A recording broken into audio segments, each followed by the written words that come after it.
They dragged my wife off our front porch in broad daylight.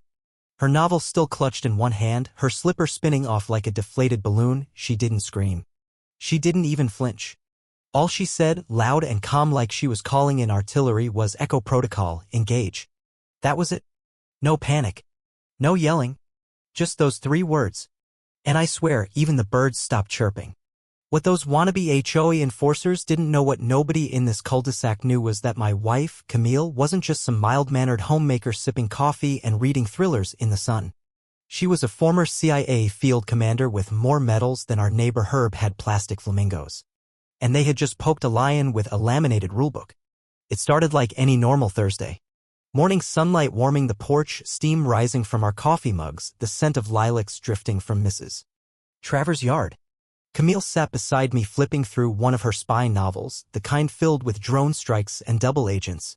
I had my earbuds in, half listening to a podcast on reverse searing steaks. That was the vibe, peaceful. Domestic. Until the HOA golf cart rolled up like a warlord's chariot. 3 of them hopped out, clipboard Curtis, walkie-talkie Travis, and the ringleader, Sharon. Helmet hair so tight it could block gamma radiation, mirrored sunglasses like she thought she was starring in a procedural crime drama, and a navy polo embroidered with Community Safety Team, which I knew translated to, "We have no legal power but love ruining your day." "Ma'am," Sharon barked, stepping onto our lawn like she was landing on Omaha Beach. "You are in violation of Section 14, Clause D. No politically disruptive literature may be displayed in public view." Camille looked up slowly. "It's a novel," she said. "Fiction. Doesn't matter," Travis added, his walkie-talkie covered in SpongeBob stickers. "It promotes espionage. This is a family-friendly community." "You're holding an unsecured radio frequency device with cartoon decals," Camille replied, not even bothering to lift her eyes from the page. Sharon didn't like that. Sharon never liked when people didn't cower before her 3-ring binder of bylaws. She called it the code. I called it the Gospel of Sharon, full of more made-up laws than a Looney Tunes courtroom. "You are non-compliant," Sharon snapped, pulling out a neon-pink citation labeled Level 3 Infraction Final Notice. Camille sipped her coffee. "That's when clipboard Curtis said it. Remove her from the porch." I laughed. I thought it was a joke. Who talks like that outside of amateur theater? But then they moved. Curtis grabbed one arm, Travis the other. Camille didn't fight, not at first. She gave me a small, familiar smile. The same one she gave me when we got lost in Marrakesh and somehow ended up on a rooftop with the best lamb I've ever tasted. It meant, let them. She dropped her book. Her slipper launched into the grass. Sharon was shouting something about maintaining order, but Camille didn't respond. She just pressed her thumb to her ring and whispered, "Echo Protocol, engage." They hadn't even made it to the curb when it happened. A black SUV pulled up so fast it made the mailbox wobble. No sirens. No engine noise. Just speed and presence. Out stepped a man in a black suit, aviator shades, and a posture that said, "I am the law here." He didn't look at Sharon. He didn't glance at Curtis. He walked straight up to me and asked, "Sir, where's Commander Hartley?" I blinked. "In their custody," I said, pointing at the HOA trio awkwardly restraining my wife like she was a garden gnome. He turned his head slowly. "They what?" Sharon stepped forward. "Excuse me, sir, but we're performing a lawful civilian detain." "No, you're not," he said, his voice slicing through the air like a guillotine. "This woman is a ranking officer in the Central Intelligence Agency and has full diplomatic immunity under active recovery protocol. You've just committed a federal offense." Curtis let go so fast he nearly tripped backward. Travis dropped Camille like she was made of plutonium. Sharon tried to stammer something about community code, but it was drowned out by the sound of 2 more SUVs pulling up. Camille stood, dusted herself off, and walked back to the porch like she'd just gone for a jog. "Told you," she said, picking up her book. From there, everything exploded. Not in a fireworks sense, this was quieter. More surgical. The SUVs didn't leave. They were joined by more vehicles, including a mobile intel van with a satellite dish the size of a dinner table. Agent Walker, the suited man, handed me a phone. "There's more, sir. We believe this HOA has been involved in activity well beyond civic enforcement. Your wife's placement here wasn't retirement, it was surveillance." Camille sighed and marked her place in her book. "I was supposed to stay off-grid. Observe, not engage. But being dragged off my own porch? That's called engagement. Turns out our HOA had been doing more than fining people for lawn violations. They were channeling resident fees into shady crypto accounts, operating drones disguised as birdhouses, and building digital profiles on every neighbor. The board members weren't masterminds. They were pawns, untrained, incompetent, and easy to manipulate, which made them dangerous. By nightfall, Camille had transformed our basement from a neglected man cave into a CIA command center.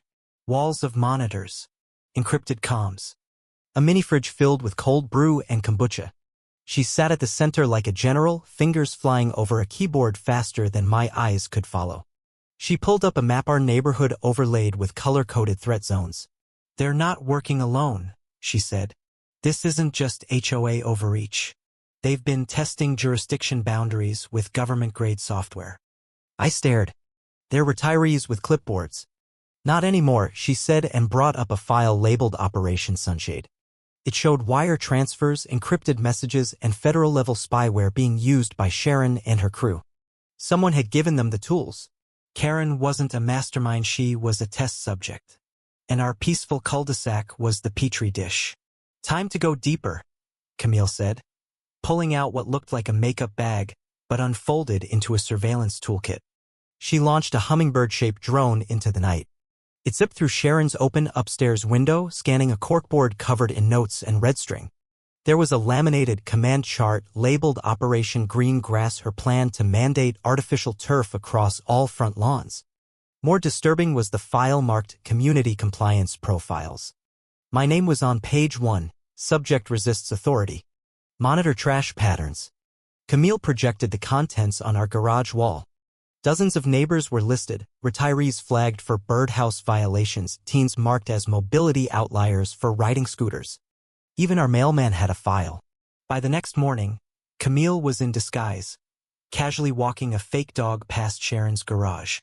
Inside, according to the drone feed, it had been turned into a full-blown surveillance hub.